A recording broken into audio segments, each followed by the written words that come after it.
Alors bonjour à tous, bienvenue dans cette nouvelle interview d'Enquête et Débat. Aujourd'hui je suis avec Sami Aldib. Bonjour Sami. Bonjour. Alors je vais te présenter à nos internautes et puis nous passerons dans le vif du sujet. Donc Sami Aldib, on va se tutoyer. Formidable. Tu es docteur en droit et professeur des universités. Oui. Alors tu as traduit le Coran, donc on a là la dernière édition, je crois qu'il y a eu plusieurs éditions. Deuxième tirage. Deuxième tirage, voilà. Alors tu l'as traduit, là c'est la traduction en français. C'est exact. Et une traduction en anglais est prévue. Et en italien. Et en italien. Bah, tu parles toutes ces langues. Oui, j'enseigne en ces trois langues. Oui. Très bien. Oui. Parce que, alors, en plus, tu es chrétien, palestinien et suisse. Exact. Donc, tu es Exact. tu cumules. Je cumule, oui, je Voilà. suis international.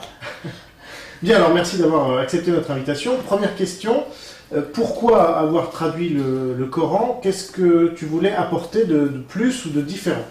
Alors, avant tout, le Coran fait partie de mon héritage culturel. Comme tu sais, je suis chrétien d'origine palestinienne et notre langue officielle, c'est la langue arabe. Je suis fier de ma langue. C'est le premier ouvrage en langue arabe. C'est normal que je l'étudie. C'est normal. C'est comme si en français, tu n'étudierais pas un auteur comme Hugo ou autre. Ouais. Donc c'est un ouvrage de base qui est important pour moi. Or, quand j'étais jeune, j'ai essayé de le comprendre, je n'ai pas pu le comprendre. Et dans ce cas-là, je me suis dit, il y a un problème. Il y a un problème, il faut que je m'y mette. Et alors je me suis mis à le traduire en français pour moi-même avant tout. Surtout que je cite toujours les écrits, dans mes écrits, le texte coranique. Et les traductions qui existaient ne me plaisaient pas. Ah, pourtant, il y en a beaucoup. Il y en a une trentaine de traductions en français, une quarantaine, voire plus en anglais. Il y a une vingtaine en langue italienne. Il y a beaucoup, mais personnellement, aucune ne me donnait satisfaction. Je t'expliquerai après pour quelle raison. Ouais. Bah, tu peux nous expliquer tout de suite. Oui, effectivement, le Coran, tel qu'il est aujourd'hui vendu dans le marché, tu peux l'acheter à 3 euros, 4 euros, c'est pas très cher, n'est-ce pas, est un Coran qui est classé selon la longueur des chapitres, plus ou moins, plus ou moins, et non pas selon l'ordre chronologique de la révélation. Tu ne peux pas savoir avec l'édition qui est vendue dans le marché quand commence le Coran et quand ça se termine. Et comme juriste, tu dois savoir, puisque c'est quand même des normes juridiques qui parfois se contredisent, et il faut que tu saches quand un verset a été révélé et quand l'autre a été révélé, qu'il va l'approcher. Donc c'était nécessaire pour moi que je sache comment faire. Alors, ma traduction à moi consiste à renverser plus ou moins l'ordre de la copie officielle qui se trouve dans le marché, qui est utilisée par exemple dans les mosquées. Donc mon édition est une édition par ordre chronologique. Et alors ça, c'est pas considéré comme un blasphème? Alors, j'ai pris toutes mes précautions. Ouais. C'est-à-dire, il y a une dizaine, voire une vingtaine de manières de classer le Coran par ordre chronologique. J'ai choisi celle qui est admise généralement par les musulmans. Ah, très bien. Donc c'est une première précaution. Alors l'Azhar, quand il a édité le Coran au Caire, 1923, il a indiqué en tête de chaque chapitre quand est-ce que ce chapitre a été révélé dans l'ordre chronologique. Mais lui, il n'a pas osé faire un Coran par ordre chronologique. Alors moi, j'ai pris l'ordre qui est proposé par l'Azhar et je reclassé le Coran. En fait, c'est un travail, n'importe qui peut le faire. Aujourd'hui, avec l'ordinateur, tu donnes l'ordre de classer les textes. C'est un travail de 5 minutes. Donc, disons, il faut savoir comment travailler, mais c'est facile, ce n'est pas magique. Alors, ça, c'est la précaution que j'ai prise, que moi, j'assume pas l'ordre, et je ne vais pas imposer de ma manière. Je dis, selon vos autorités suprêmes religieuses, l'Azhar, c'est comme le Vatican pour les catholiques, voilà, eux prétendent que c'est comme ça. Je ne suis pas très convaincu, personne ne te garantira que c'est comme ça que le Coran a été révélé, mais du moment que la plupart des musulmans sont d'accord sur ce Bon, je l'accepte. Et alors pourquoi est-ce qu'il y a des versets qui abrogent d'autres versets selon la chronologie? Alors, en fait, le Coran a été révélé sur 23 ans. A été révélé sur 23 ans. Alors, il a commencé 610, il a terminé 632 avec la mort de Mahomet. Et entre deux, il y a le départ de la Mecque, 622. Avant, Mahomet était plutôt un prophète. Je dirais aujourd'hui, c'était un peu Jean-Baptiste. Ouais. Quelqu'un qui crie dans les déserts. Et le type là, en 12 ans, il n'a pas pu avoir plus que 150 adeptes. 12 ans. T'imagines aujourd'hui si tu fais un club de cartes, tu auras plus que 150 au bout de 12 ans. Alors, le type, il n'a pas eu plus que 150 personnes en 12 ans. Et son Coran, c'était plutôt olé olé. C'est pas un Coran juridique, c'est un Coran moraliste qui essaie un peu, comporte beaucoup de morale, beaucoup de normes universelles. 622, Mahomet quitte, elle va à Médine, c'était Yathrib, c'était la ville de sa maman. Elle va à Yathrib et il change de statut. Il n'est plus prophète, ou simplement prophète, mais il devient chef d'État. Et c'est là où il va doubler rapidement le nombre de ses adeptes. Ce qui signifie qu'il ne suffit pas d'avoir une belle idée. Il faut encore avoir des armes pour la défendre. Tu comprends? Alors, et là, le Coran va s'adapter à la nouvelle situation. Alors, au début, le Coran était un Coran plutôt universaliste. Il s'adresse aux humains.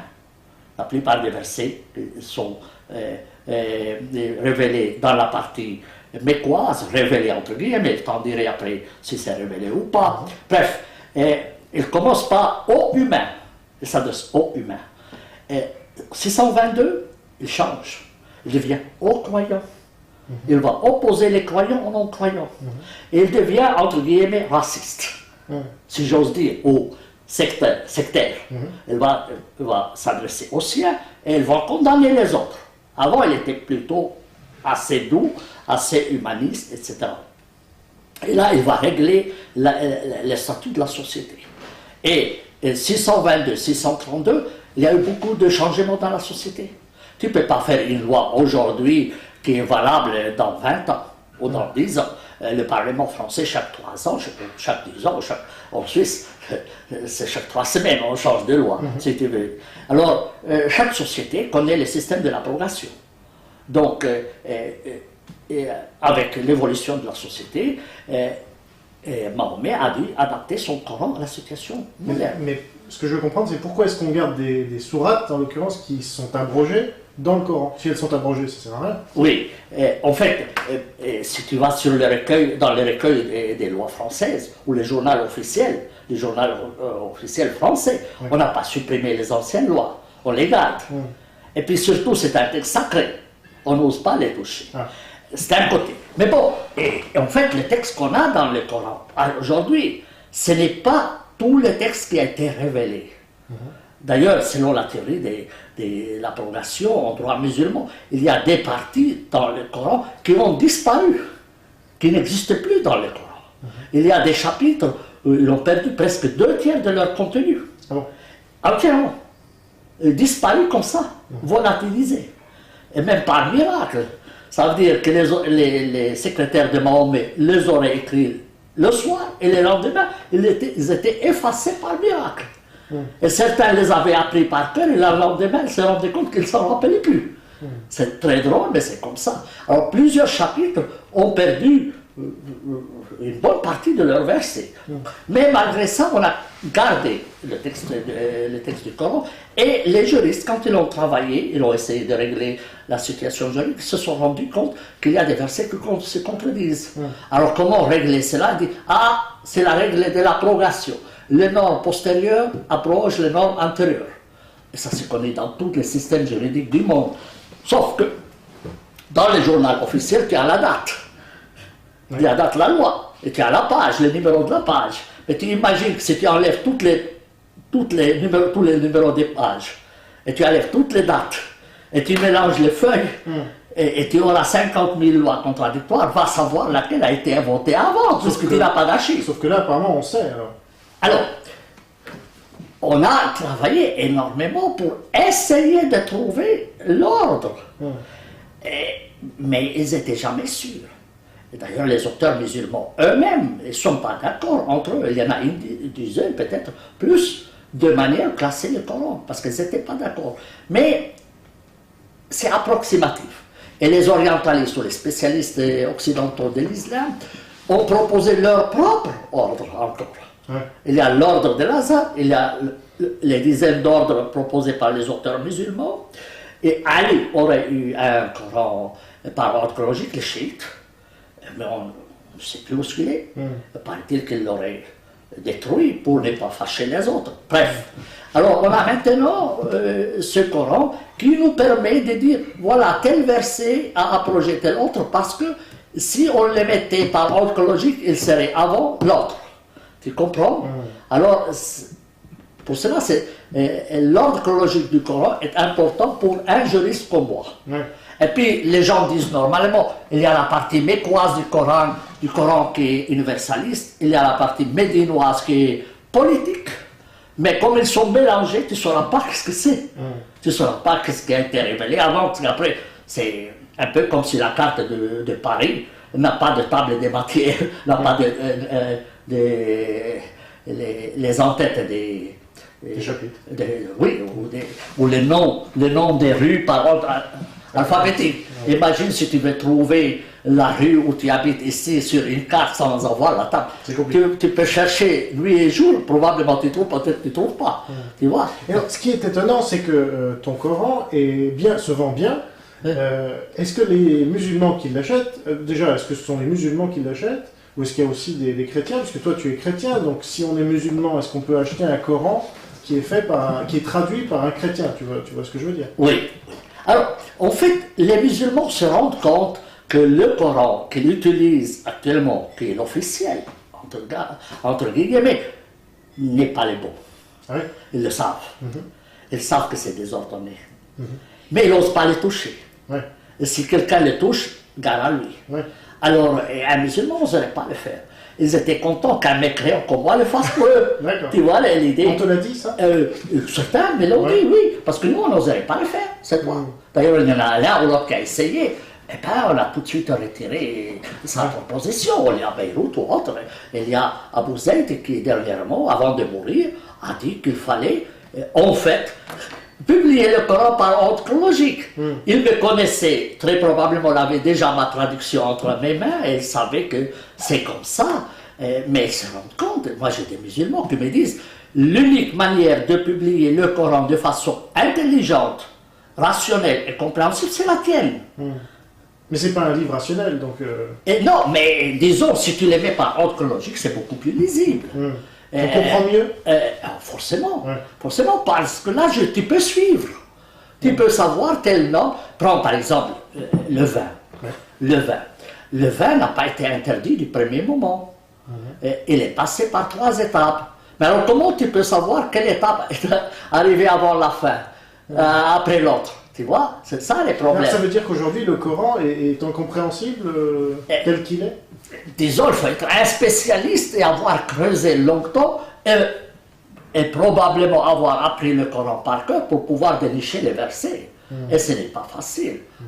Alors, pour continuer avec l'exemple du vin, on sait que le Coran a réglé la question du vin en 3 étapes. Et c'est dans la 3e qu'il a interdit le vin. Mais où se trouve la 3e par ordre chronologique? Si tu utilises le Coran dans les marchés à 3 €, eh bien, tu ne le sauras pas. La mienne, tu sais que c'est dans le chapitre 113 sur 114. Donc, les derniers mois de la vie de Mahomet, Mahomet a interdit le vin. Donc, il avait déjà tout bu. Il y a le chapitre grave, vous voyez. Il est concurrent terrible, celui-là. Mais tu pourras réparer ça, n'est-ce pas? Parce que ça ne va pas avec.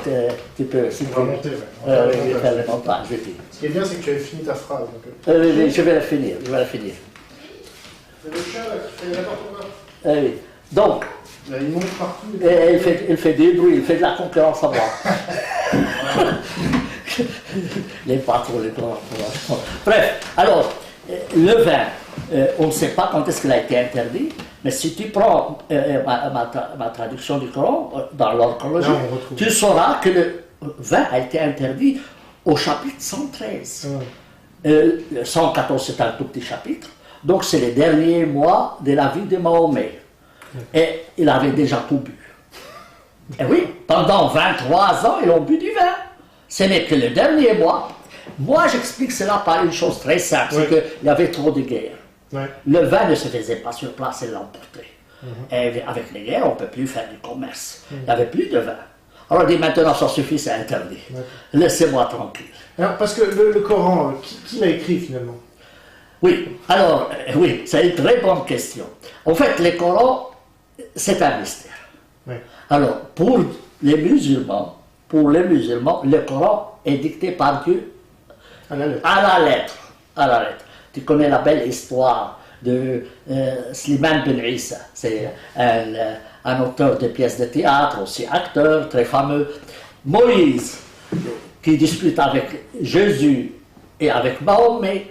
Et alors Jésus dit à Moïse, je ne te comprends pas, Dieu t'a donné 10 commandements, tu as fait un livre gros comme ça, comment tu as fait?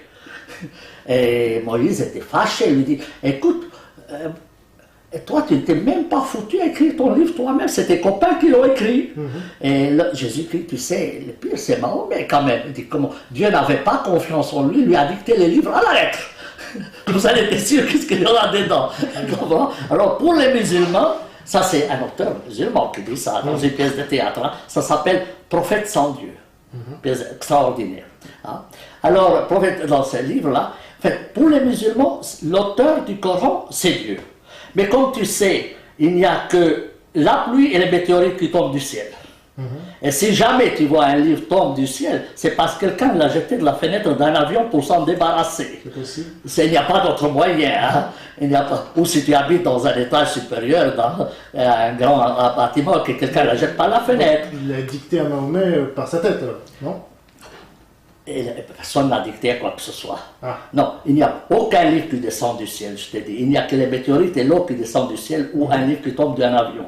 On ne peut pas imaginer que Dieu, enfin Allah, ait dicté ça à Mahomet par le... Parce que dans la Bible, par exemple, dans l'Ancien Testament, je crois que c'est Abraham à qui Dieu parle. Oui, mais ça, il faut savoir qu'Abraham était un halluciné. Et oui, mais les hallucinés, c'est des tonnes.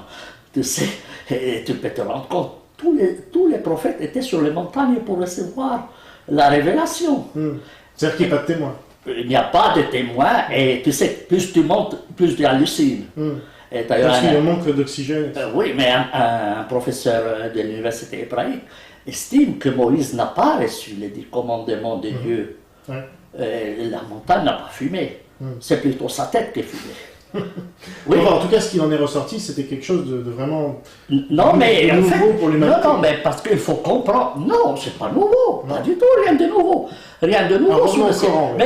Mais sache que, en fait, ce professeur estime que c'est comme les chamans en Amazonie ou autre, ils utilisaient la drogue dans les rituels. Les Juifs utilisaient la drogue dans le rite religieux. Et ce n'est pas la montagne qui a fumé, c'est Moïse qui était sous l'effet de la drogue. C'est tout. Dieu n'a parlé à personne. Il a imaginé ça. En fait, la révélation, ce n'est pas la parole de Dieu à l'homme, c'est la parole de l'homme sur Dieu. Tout à fait autre chose. Donc, parole faillie. Bon, alors, les musulmans estiment que c'est le bon Dieu. Moi, j'ai dit, ça, tu peux oublier. Ça, c'est comme si tu crois au Père Noël. C'est très joli tant que ça ne fait pas de mal. Sauf que le Père Noël n'a pas fait de livre, justement. Oui, heureusement. Mais il parle des gâteaux. Des gâteaux et des cadeaux. Les gâteaux et les cadeaux. Bon, mais, bref, le Coran a été écrit, pas écrit par le bon Dieu, ni la Bible, ni l'Évangile, à mon sens. Donc, ça c'est de l'enfantillage. Hein. Il y a des éternels enfants, tu sais, qui n'ont jamais... Tu es chrétien pour dire ça, c'est pas le dogme. Je suis chrétien, mais pas idiot. La plupart des chrétiens croient quand même que la Bible a été écrite. Mais oui, parce qu'ils n'ont pas réfléchi plus loin que ça. Normalement, les adeptes des religions héritent leur religion comme on hérite la vache de son grand-père. Et personne ne change, il a reçu la vache de son grand-père. Enfin, la Bible chrétienne a été écrite par les 12 apôtres quand même, ça c'est sûr. Voilà, et la Bible est la même chose. Par quelqu'un. Alors, pour revenir qui a écrit le Coran, donc il faut trouver un auteur. Ouais. Alors il dit, c'est pas Mahomet qui l'a écrit. Je veux bien. C'est très probablement pas Mahomet. Pourquoi pas? Parce que, en fait, quand j'ai traduit le Coran, j'ai cherché les sources de chaque verset, ou presque, d'où il provient.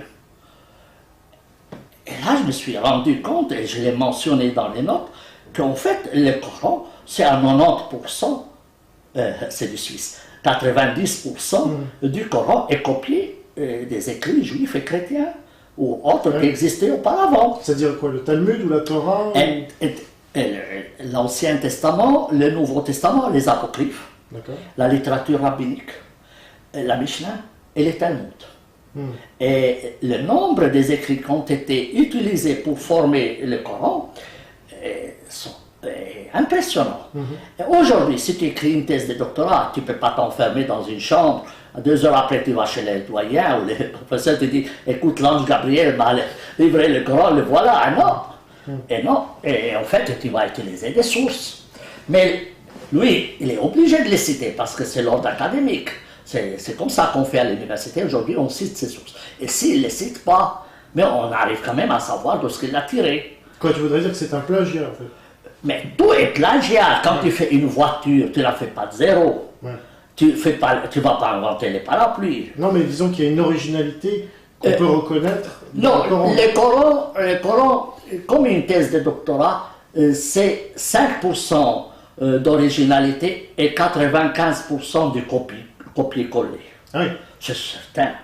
Mais toutes les thèses, c'est comme ça. Oui, mais enfin là, les thèses de doctorat. On parle d'un ouvrage saint que tous les musulmans respectent, etc. Donc alors ça s'appelle livre sacré. Oui. Comme les autres. Moi, je les appelle les sacrés livres. Ce n'est pas des livres sacrés, mais des sacrés livres. Qu'il faut respecter, parce que c'est quand même le premier ouvrage en langue arabe. Il ne faut quand même pas négliger ce fait. Et l'Ancien Testament, c'est quand même l'ouvrage le plus vendu. T'imagines si tu vas ruiner les libraires, il ne faut pas dire le contraire, tu comprends? Donc, il ne faut pas les pauvres les ruiner. Mais plus que non. Plus que ça, non. Tu comprends? C'est des livres écrits par des humains qui reprennent des traditions anciennes. Est-ce que c'est nouveau? Peut-être quelque chose, certainement. On ne peut pas le priver de tout. Non, il y a des choses. Alors, quand tu lis le Coran, tu connais les textes anciens de l'Ancien et du Nouveau Testament, et aussi les apocryphes, les Talmud, la Mishnah et autres. Ce n'est qu'un début de recherche. Il faut encore une commission, il faut des chercheurs, il faut encore les payer, qui va les payer, personne ne peut travailler sans être payé. Bref, tu te rends compte qu'en fait, c'est lui qui a écrit le Coran, c'est quelqu'un qui avait accès à l'information. Or, avant, les bibliothèques rarement étaient libre accès. Et les communautés avaient leurs livres dans les monastères qui étaient fréquentés par les moines.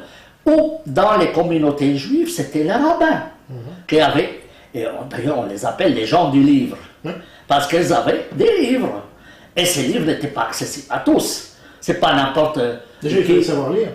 Déjà, il faut savoir lire, il faut les avoir étudiés, il faut les avoir interprétés, il faut savoir qu'est-ce qui existe, qu'est-ce qui n'existe pas. Et donc, pour moi, celui qui a écrit le Coran et a utilisé ces sources devait avoir accès à ces sources. Le chamelier Mahomet, certainement, ne l'a pas eu. C'est certain. Même par la guerre, il n'a pas pu y avoir accès? C'est-à-dire, le nombre d'informations est tellement grand que tu ne peux pas seulement avoir appris ça par oui dire. C'est impossible. Il avait peut-être des nègres, je sais pas. Et, nègres littéraires, hein, peut-être des nègres, mais en tout cas, c'est pas lui. Et on a aussi des nègres littéraires, mais tu ne peux pas dire que c'est l'autre qui l'a écrit, c'est le nègre littéraire qui l'a écrit. Alors, qui l'aurait écrit? Alors, à mon avis, ça doit être un rabbin. Un rabbin qui a écrit le livre, et un rabbin probablement défroqué, comme il y en a aujourd'hui des prêtres. Et tu sais, un apostat, quoi. Un apostat, mais tu sais, les convertis, c'est les pires fanatiques. Ça te le sait. Donc, c'est quelqu'un. Il y a vraiment beaucoup de mentions antisémites, disons, dans le Coran. Mais aujourd'hui, tu sais, il y a des convertis à l'islam qui détestent le christianisme comme jamais. Tu peux trouver ça. Tu veux dire des chrétiens convertis à l'islam qui sont contre le christianisme? Alors, oui, et là. Je ne connais pas trop de juifs convertis à l'islam, mais il doit y avoir. Mais Il y en a, et c'est connu. Ouais. C'est connu dans la littérature musulmane, c'est connu. D'ailleurs, tous les livres d'exégèse anciens du Coran se réfèrent à des personnages connus dans l'histoire islamique. Et tous sont, la plupart sont des juifs. Ouais. D'ailleurs, le Coran dit, si tu ne comprends pas une chose, demande à ceux qui ont les livres. Ouais. Donc il renvoie. Oui, voilà, quelles sont les preuves que... Parce que là, c'est quand même un scoop. Ça a été... Enfin, j'entends un peu des nuls. C'est-à-dire que le Coran ait été écrit par un ancien rabbin, même ancien rabbin. C'est-à-dire que Jésus, lui, c'était un juif aussi. Alors, quoi, les juifs sont à la source de tout, décidément. Oui, Jésus-Christ avait une formation, et ses disciples avaient une formation, forcément. Paul avait une grande formation. C'est comme s'il avait étudié à Harvard. C'était dans les sorties des meilleures écoles, Paul. Donc, ils ne sont pas sortis de rien du tout. C'est comme quelqu'un qui présente une thèse de doctorat sans citer les sources. Mais toi qui connais ça, tu te dis, tiens, il me semble avoir vu ça quelque part. Est-ce que tu as des exemples mais il y en a des tonnes. Ah bon? Il y en a des tonnes. Alors, les plus marquants, alors. Prends par exemple ce miracle de Jésus-Christ qui prend la glaise, il souffle dedans, il en fait un oiseau et ça, c'est dans la Bible, oui. Moi, je parlais non, c'est dans le Coran. C'est dans le Coran, pardon. C'est dans le Coran. Parce qu'il y a Jésus aussi. Et ça, ce n'est pas dans le Nouveau Testament. Oui, tu te rends compte? Alors, vas-y, pardon, je t'ai coupé. Alors, Jésus prend la glaise, en fait, il prend la glaise, il souffle dedans, il en fait un oiseau et s'envole. C'est un des miracles cités par le Coran. Ça ne se trouve pas dans le Nouveau Testament, mais dans les Apocryphes. Et ça s'appelle l'évangile arabe de l'enfance. Et on a le texte. Oui. Donc on sait d'où ça vient. Il y a pas mal de textes qui disent nous avons révélé aux Juifs ceci, cela. Et tu vas les chercher. Le pire, c'est que parfois il y a des versets du Coran qui sont incompréhensibles. Tu te dis, mais pourquoi? Je ne comprends pas. En fait, il y a des versets qui sont tronqués. Soit parce que l'humidité a mangé le papier. Oui, ça arrive, comme tous les manuscrits anciens. Soit un verre à manger. Il y a même que, là, il y a eu des études assez précises qui ont été faites sur notamment l'Ancien Testament et le Nouveau Testament, qui ont permis de voir qu'il était transmis vraiment très précisément, avec le nombre de pieds précis, etc. Alors, je ne sais pas avec le Coran, mais ça se transmettait oralement. Donc, on ne peut pas imaginer la même chose avec le Coran. Et ça veut dire, nous avons des preuves que ça a été transmis de façon différente. Les auteurs classiques le disent. D'ailleurs, certains sont venus chez Mahomet et lui disent, écoutez, moi j'ai appris le verset de toi comme ça. L'autre a dit, non, moi je l'ai appris comme ça. Qu'est-ce que tu penses? Il a dit, tous les deux c'est juste. Oui. Parce que Mahomet c'était un bon communicateur. S'il vivait aujourd'hui, il recevrait le prix Nobel de la communication. Ça c'est clair. Et savoir dire une chose et son contraire sans même rougir. C'est extraordinaire. Mahomet, c'est un très bon... Je crois les meilleures entreprises de publicité l'emploieraient tout de suite. En tout cas, ça a bien marché.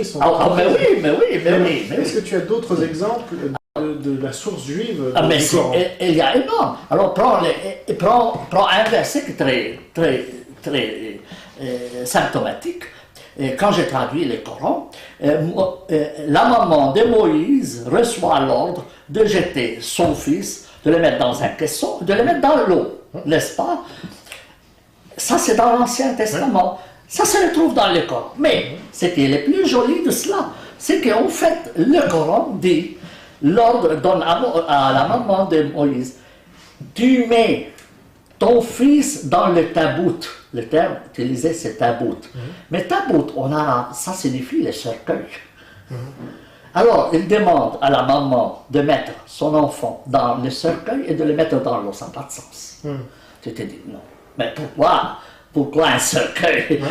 Ça n'a pas de sens. Un cercueil tabout, c'est ça.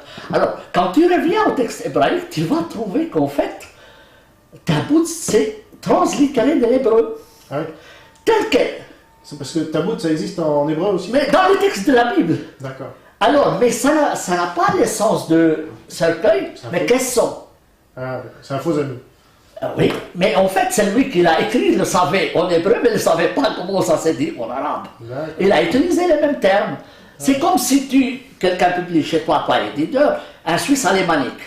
Mais un Suisse alémanique, il a ses tournures à lui, il a ses phrases, et puis tout d'un coup, il te glisse un mot suisse allemand. puis tu dis, tiens, mais ça ne peut pas, mais il n'a pas écrit son nom. Et puis tu dis, c'est pas possible, un Français ne peut pas dire ça. C'est pas possible. Et puis tu réfléchis, tu vas voir les Suisses disent, écoutez, mais oui, c'est les Suisses alémaniques qui parlent comme ça. Tu vas les trouver, les traces. Tu n'es pas sûr qu'il a écrit ce roman, mais tu es sûr 100% que ça vient de tel canton parce que ça sonne comme ça chez eux. Et là, tu me disais aussi avant, quand on préparait cette interview, que c'est pas exactement de l'arabe littéraire. Moi, je croyais qu'on m'a dit que le Coran était écrit dans un arabe littéraire. Alors, il y a un problème chez les musulmans. Quand tu parles de l'idée que le Coran est texte révélé, tu penses que c'est Dieu qui l'a révélé. Dieu est supposé connaître bien l'arabe. Ben, oui. Et pour eux, forcément.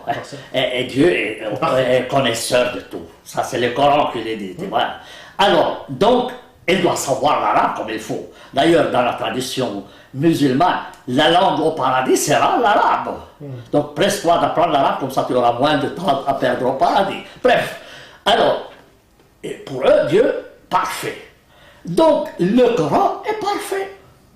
Mais ça, tu parles de l'idée que tu es religieux. Ouais. Et c'est une croyance. Et tu ne peux pas dire le contraire, parce que si tu dis le contraire, tu perds ta tête. Il y a quoi bon jouer avec ta tête, hein? Voilà, l'autre. Il n'y en a qu'une. Ouais. Il n'y en a qu'une, oui, mais c'est un problème. Le bon Dieu aurait dû faire 2 têtes par personne. S'il y a une qui est coupée, il peut utiliser l'autre, comme les pneus, tu vois, les pneus. Oui, c'est une crève, on voit l'autre. En tant que mécréant, toi, tu ne crains rien pour ta tête, justement, en disant cela? Non, moi, je constate. Ouais. Je suis traducteur. Je suis traducteur neutre. Je ne sais pas, je ne crois pas, déjà je ne crois pas qu'elle est tombée du ciel, puisque j'étais dit, ce n'est ni de la pluie ni de météorite, et il n'y avait pas d'avion pour que ça tombe de l'avion. Donc c'est un texte humain. Donc, moi je parle d'idée, j'ai un texte, j'oublie que c'est Dieu qui l'a fait, parce que j'y crois pas. Donc j'ai un texte. Si je trouve que ce texte ne correspond pas à l'arabe normal, ça ne coule pas de source. Ouais. C'est un texte décousu. Tu as un exemple là aussi? Mais il y en a des tonnes. Mais alors le plus marquant. Mais écoute, le Coran, il y en a des fautes grammaticales. Ah bon? Plein de fautes grammaticales. Ouais. Mais tu donnes un texte sans dire son origine à un étudiant de 6e année qui a fait la grammaire arabe. Ouais. Hein, il va trouver qu'il y a une faute. Mais le moment que tu lui dis ça vient du Coran, il va tout de suite réviser. Ah oui.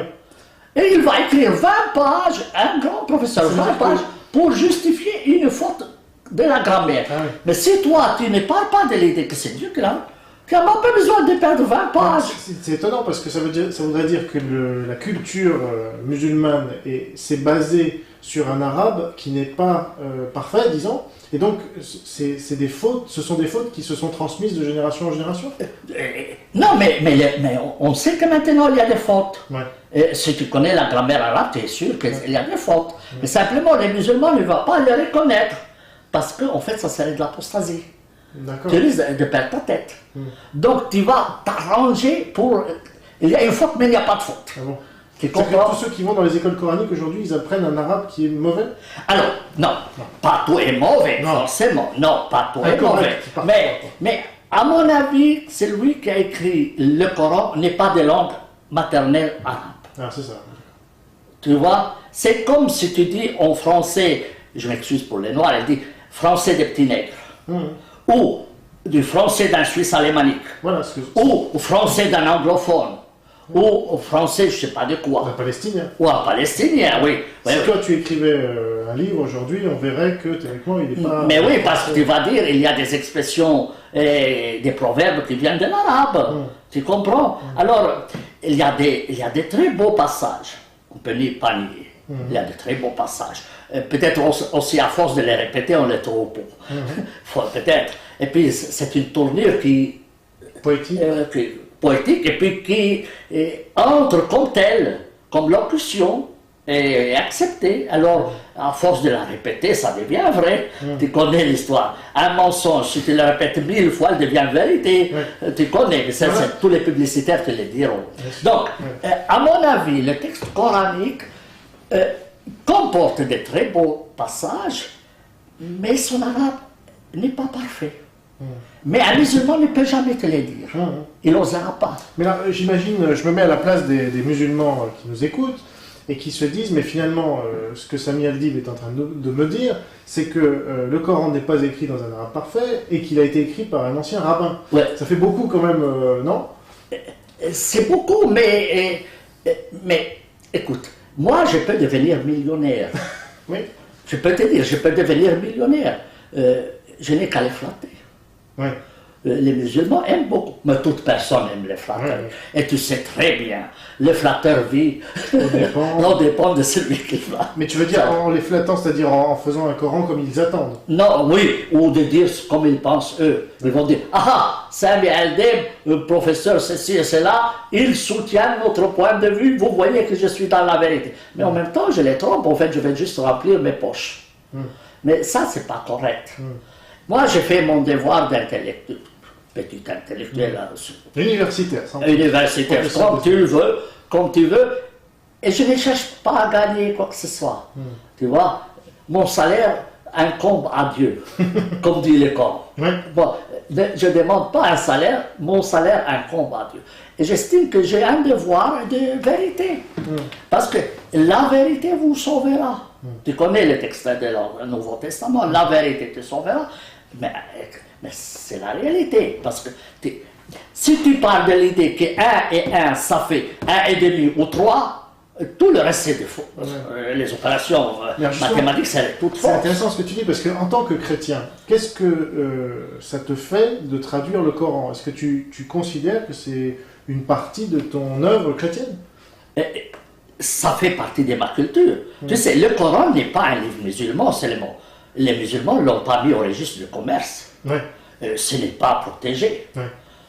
Moi, si je veux traduire Dante en français, je n'ai pas besoin de demander l'autorisation du Sénat ou de l'ambassade d'Italie. C'est dans le domaine public. Le Coran appartient à ma culture au même titre que les musulmans. Le musulman le considère comme livre sacré, mais c'est son problème.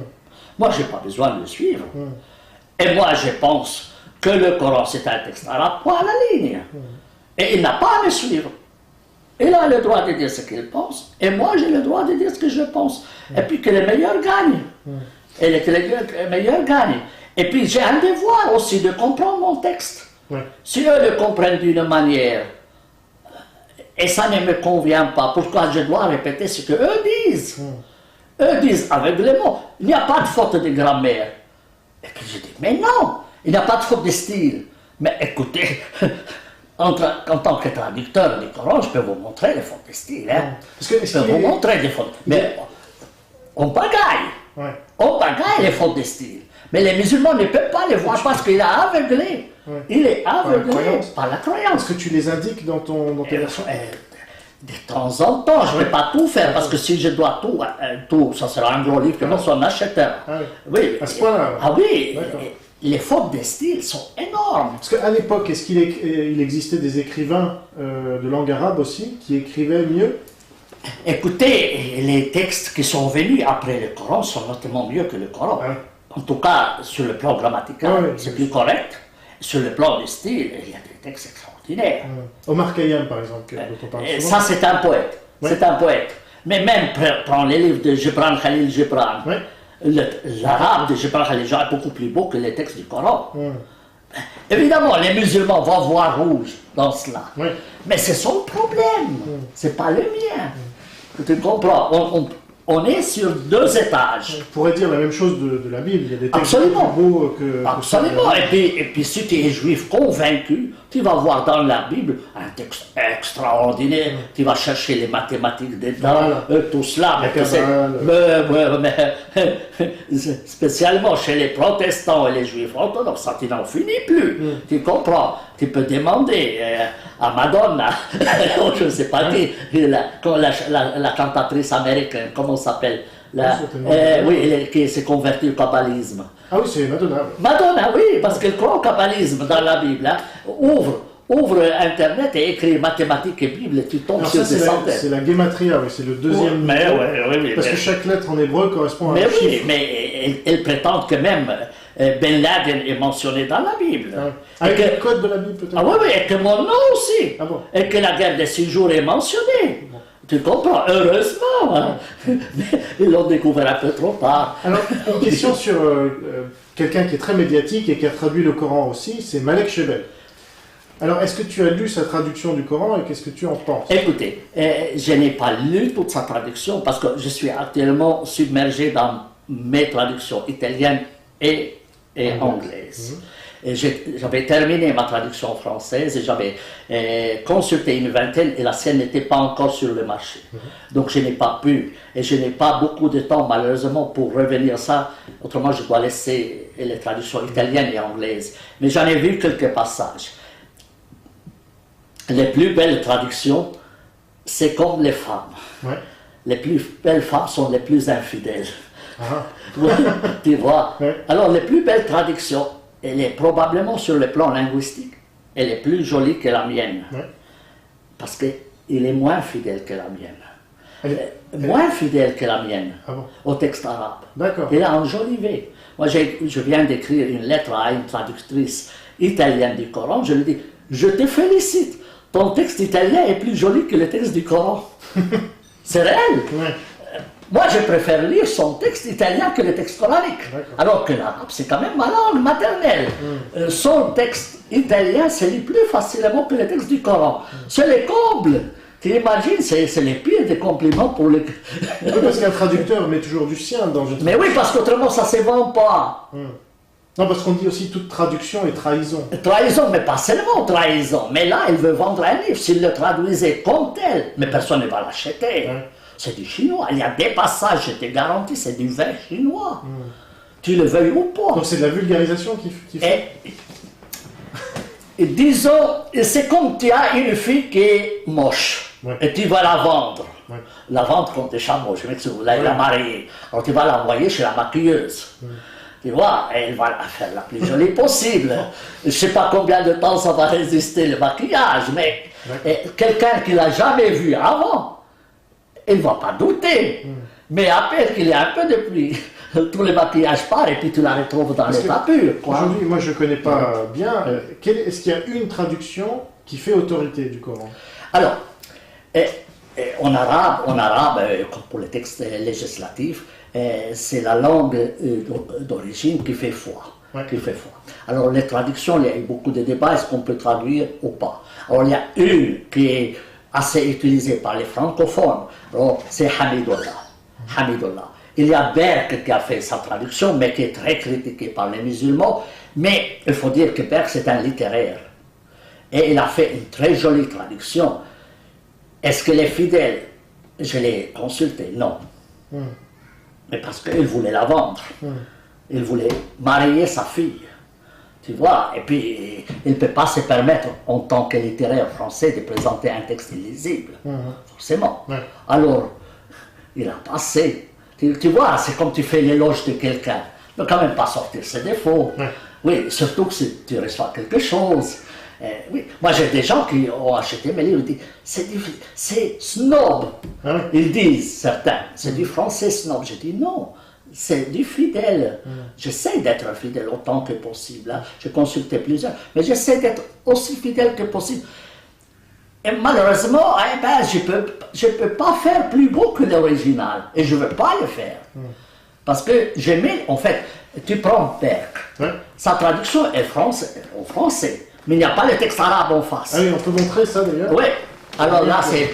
oui. Les gens voient. Oui, alors il y a les deux textes. Et en face, le verset arabe et le verset français. Donc si tu connais l'arabe, tu peux comparer. Je ne peux pas te trahir. Mais si tu mets le texte de Berk ici et l'arabe ici, et tu vas comparer, tu dis, mais non, mais c'est autre chose. Mais c'est autre chose. Juste pour revenir à Malek Shebel, il y a notamment une phrase qui est fameuse, qui est connue, disons, dans le Coran, qui est tu peux frapper ta femme. Oui. Voire il faut frapper sa femme, je ne sais plus dans quelles conditions. Oui. Lui dit, Frappe ta femme, oui. non, ça concerne uniquement les femmes qui étaient esclaves, parce que le Coran est un livre qui se lit aussi dans le temps. Oui, oui. Et donc à l'époque de Mahomet, il y avait des femmes esclaves, et donc c'était uniquement celle-là. Est-ce que c'est comme ça qu'il faut le comprendre? Écoutez, En tout cas, c'est son interprétation à lui, parce qu'il part de l'idée que le Coran est parole de Dieu, et Dieu étant parfait. Et aujourd'hui, on a l'idée d'un Dieu qui ne donne pas de baffes. Qui ne permet pas, qui ne permet pas, parce que les normes de droit international, les droits de l'homme ne permettent pas. Donc ça ferait scandale, tu comprends. Mais tous les exégètes du passé ont compris frapper. Et toi aussi. Mais je ne peux pas faire autrement. Je ne peux pas dire que donnez-lui du chocolat. Il n'y a pas de chocolat. Vous comprenez? Moi, j'ai un autre traducteur anglais qui est d'origine turque. Il a traduit en anglais. Mais il a expliqué ce terme sur une dizaine de pages pour dire que ce n'est pas frapper. Mais tous les auteurs classiques disent c'est bien frappé. Tous les dictionnaires disent c'est bien frappé. Et en se référant à ce verset même. Alors maintenant, en fait, il est en train de maquiller la mariée. On voit qu'il veut la vendre. Si ce n'est pas financièrement, au moins moralement. Mais tout ce qui est d'antisémite, par exemple, dans le Coran, et il y en a beaucoup, Gerd Wilders dit qu'il y a plus d'antisémitisme dans le Coran que dans Mein Kampf, donc je n'ai pas vérifié. Il faut vérifier. Mais c'est intéressant par ordre logique aussi de savoir comment a évolué cette conception. Parce que là, tu as... Alors que possible. Alors, ça... Là, en fait, j'ouvre une porte pour la recherche. Et moi, je vous offre ici une clé.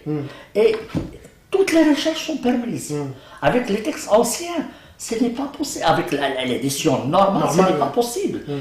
Ce n'est qu'avec une édition plus ou moins ordonnée que tu peux retrouver. Il y a énormément. Moi, j'aimerais bien maintenant avoir le temps de faire des recherches sur les concepts, l'évolution des concepts dans le corps. Mais je n'ai malheureusement pas le temps, et je ne suis pas le seul sur Terre. Heureusement. Mais j'espère quand même que d'autres feront ce travail. Si on veut faire une mariée vraiment belle par rapport au concept actuel, on devrait maquiller tout l'antisémitisme. Mais bien sûr. Je ne sais pas comment. Bon, alors là, vraiment, tu dois. Une aveugle, tu la rends avec 2 yeux très beaux. Tu vois, c'est mais pas même avec facile. Chevelle ne l'a pas fait. Je dirais, Oui, il ne peut pas. Oui. Disons, elle fait autant qu'il peut. Mais ce n'est pas là dans les traductions. Dans les traductions, moi, j'utilise par exemple 40 traductions anglaises que je consulte. Pour 40. C'est tout sur Internet. Le même verset te donne 40 traductions. Et moi, j'essaie de voir, je compare le texte arabe, je fais après ma propre traduction. Mais je peux te dire, 40 traductions, il n'y a pas une comme l'autre. Et parfois, elles sont même contradictoires. Alors, il y a des textes qui sont extrêmement difficiles à traduire. Je te dis, c'est du chinois. Et les gens essaient quand même d'en tirer quelque chose. Parce que laisser le texte comme tel, c'est choquant pour les musulmans, c'est quoi cette manière? Tu ne peux pas dire le texte est lacunaire. Tu vois? Alors, moi, qui essaye d'où vient ce verset, je peux revenir à la littérature rabbinique et dire, écoute, ce texte manque, il lui manque quelque chose, et voilà la suite. C'est comme si tu as de la poésie ancienne en latin, et puis il en manque un bout, et tu vas le trouver chez Saint-Augustin. Parce que Saint-Augustin l'a cité. Alors tu peux compléter. Mais sur la littérature rabbinique, il n'y avait pas d'antisémitisme théoriquement. D'accord, mais comme je t'ai dit, il y a eu des conversions. Il y a eu des conversions, il y a aussi des juifs, les uns ne sont pas tendres, pas tous s'entendent les uns avec les autres, tu vois. Et il y a même des textes du Talmud qui peuvent être utilisés contre les juifs, et même aujourd'hui, même la Bible prend cette histoire que si un animal est mort, tu n'as pas mort naturel, n'a pas le droit de le manger, mais tu le donnes à l'étranger. Mais c'est du pire racisme. Donc, tu vas utiliser la Bible elle-même pour indiquer que le texte biblique. Et tu sais, le texte biblique, si tu veux piocher, mais viol, inceste, mais tu finis. En fait, tu peux faire un tribunal rabbinique et à côté une boucherie.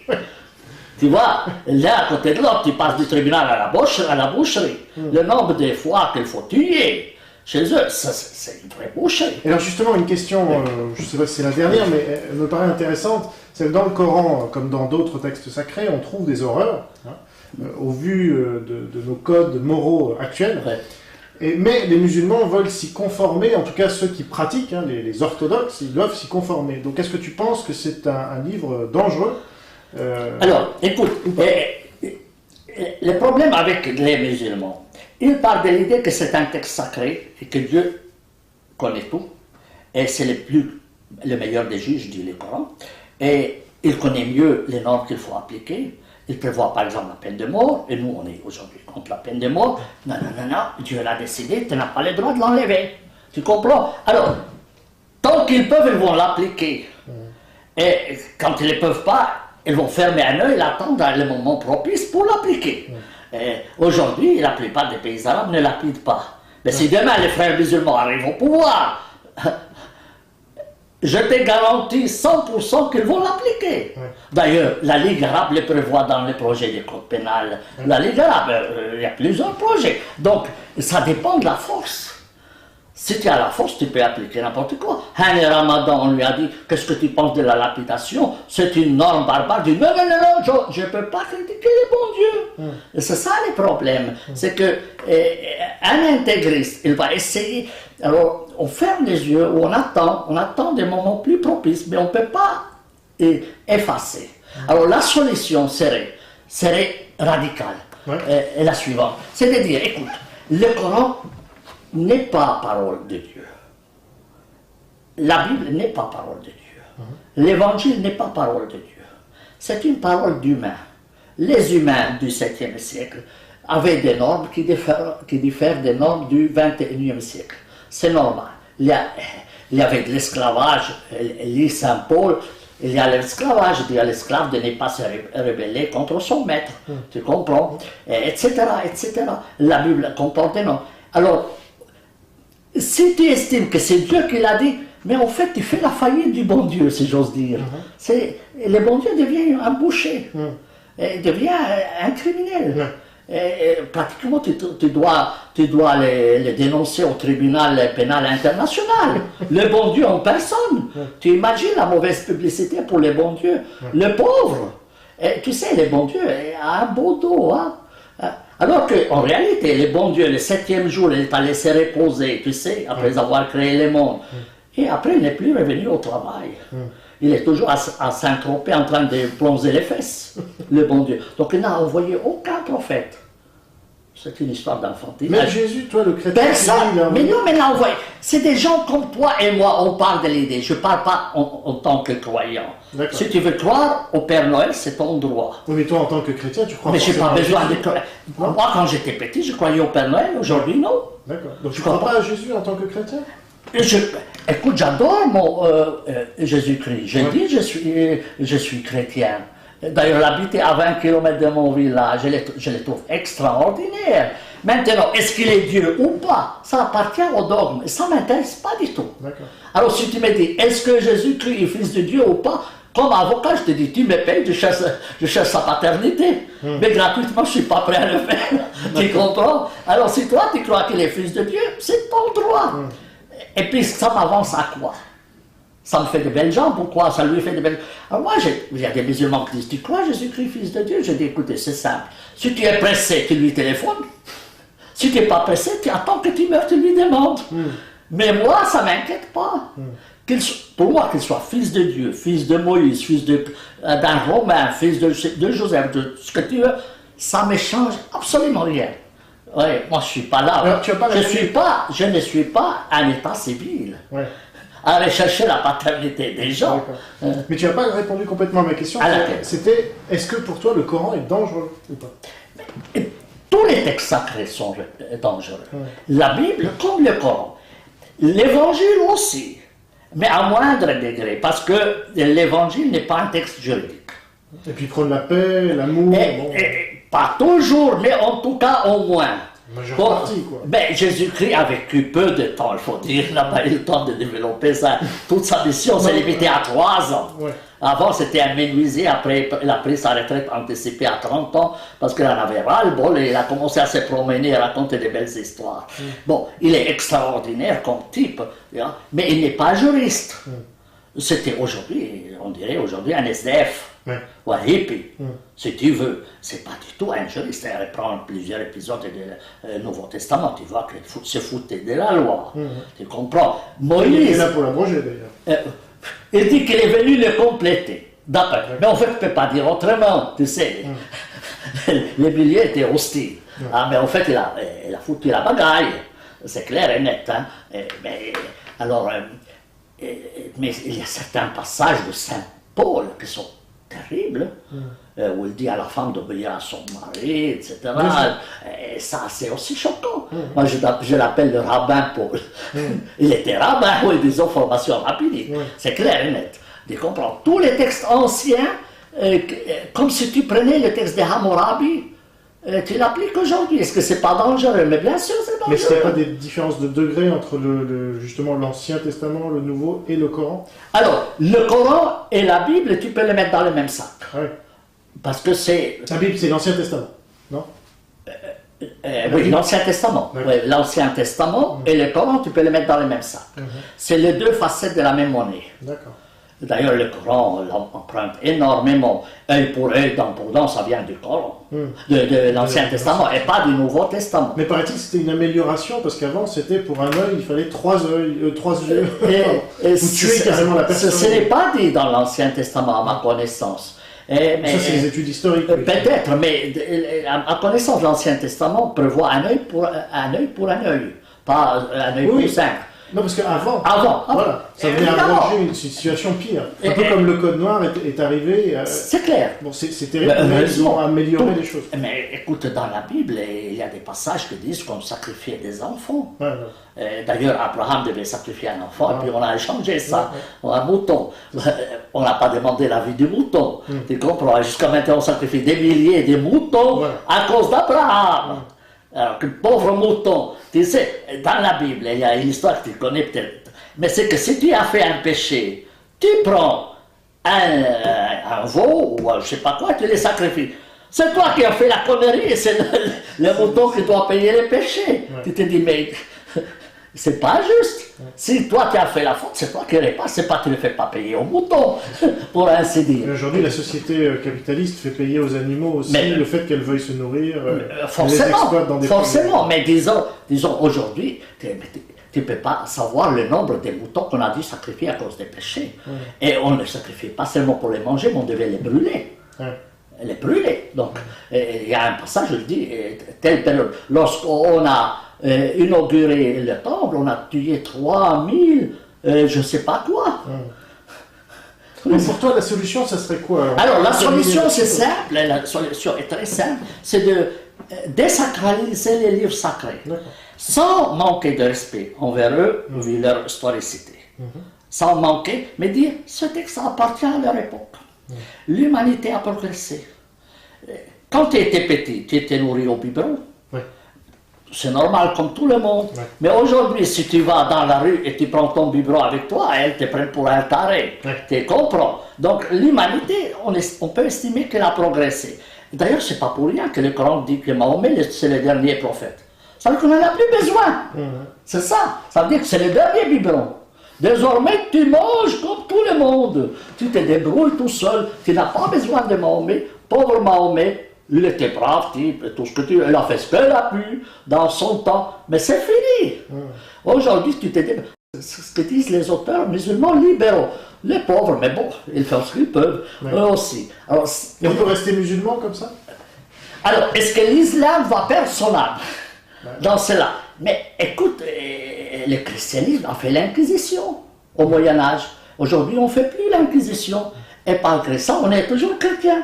Tu comprends? Mais il y a une déchristianisation aussi. Est-ce que ce n'est pas un meilleur christianisme? Eh bien, on peut aussi dire ça. Parce que le Christ n'est pas légaliste. Tu comprends? Alors tu peux dire, le christianisme du Moyen-Âge, eux estimaient qu'ils étaient les meilleurs chrétiens. Et puis, ils brûlaient les gens. Calvin a brûlé Michel Servet à Genève. Tu comprends? Mais aujourd'hui, on peut dire, écoute, non, aujourd'hui, on a changé. Oui, mais on n'est pas pour autant non chrétien. On reste chrétien, mais on peut reconnaître qu'on a fait des conneries.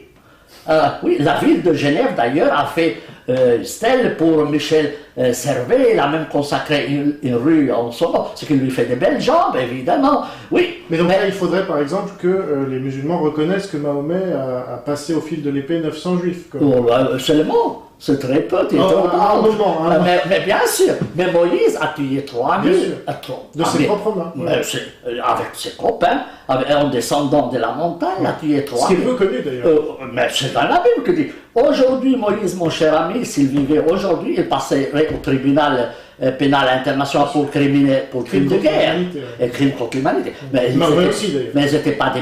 Mais Samuel, c'était un vrai criminel de guerre. Il faut le reconnaître. On l'appelle... Les prophètes, ils ne sont pas mieux que toi et moi. C'est des humains de son temps, de leur temps. Ils ont essayé d'améliorer autant qu'ils pouvaient. Mais ils n'ont pas cessé d'être humains, et avec les bêtises de l'humain. Alors, si tu dis le Coran appartient au 7e siècle, avec les noms du 7e siècle, écrit par un rabbin du 7e siècle, oui, tu as libéré les bons dieux du fardeau, et tu as sauvé les bons dieux, tu as sauvé l'âme du bon Dieu. Parce que c'est l'extrême mauvaise publicité de dire que le bon Dieu c'est un boucher. Tu comprends? Prends la question de la circoncision. Mais c'est terrible. À 99 ans, 99 ans en français, Abraham se coupe les zizi sur ordre de Dieu. C'était un psychopathe, le pauvre diable. S'il l'a fait, oui. C'est peut-être le récit mythique aussi. Cela a existé. Mais aujourd'hui, c'est sûr. Le problème, c'est qu'on a des milliers d'enfants qui passent à cause de lui. C'est ça, oui, aujourd'hui. Et les musulmans aussi. Oui, aujourd'hui. Alors, si on reconnaissait qu'Abraham, ce jour-là, avait eu un coup de soleil, oui, et qu'habitant dans le désert, les pauvres diables. C'est probable. Oui, c'était tout à 99 ans, t'imagines ton grand-père qui vient te dire, le bon Dieu m'a parlé qu'il faut couper les zizi, et tu lui dis, tu vas dormir. Si le lendemain, elle recommence, tu appelles le psychiatre. Papa est devenu sénile, il a perdu la tête, les pauvres. Hein. Et bien, tout le monde peut perdre la tête, Abraham compris. Alors, si on relativise c'est une question de liberté d'expression, ça, en fait. Mais absolument. Comme on est en train de le dire là, j'espère qu'on n'aura pas de procès. Non, mais il n'y a pas de procès parce que... En blasphème. Il n'y a pas de blasphème. Moi, je peux... La Bible dit qu'il avait 99 ans. Ça, oui. Oui, alors c'est pas moi qui l'invente. D'ailleurs, dans une version chez les musulmans, il avait 80 ou 120. Donc pire. Dans une situation encore pire. Mais bon, mais il faut relativiser. Et c'est aussi un acte de charité à leur égard. Et de dire que ce sont des humains. D'ailleurs, le Coran dit, tu n'es qu'un humain. Le Coran dit, Mahomet, tu n'es qu'un humain. Alors si tu le fais un humain et pas un surhomme, alors tu ne vas pas lui pardonner toutes ces bêtises, mais tu peux dire, bon, elle l'a fait, mais on n'est pas obligé de le suivre. Tranquille. Tu es tranquille. Et après, le bon Dieu se lave les mains, il est toujours à ruminer en train de se bronzer les fesses. Il est tranquille, tu comprends? Et tu n'as pas à l'accabler avec toutes ces bêtises qui comprennent la Bible. Si aujourd'hui, mon ami, tu appliques l'Ancien Testament ou le Coran, tu auras la société la plus barbare qui puisse exister dans l'histoire. Alors, les frères musulmans pensent le faire. Bonjour les dégâts. Tu vois, un verre ça va, deux verres, bonjour les dégâts.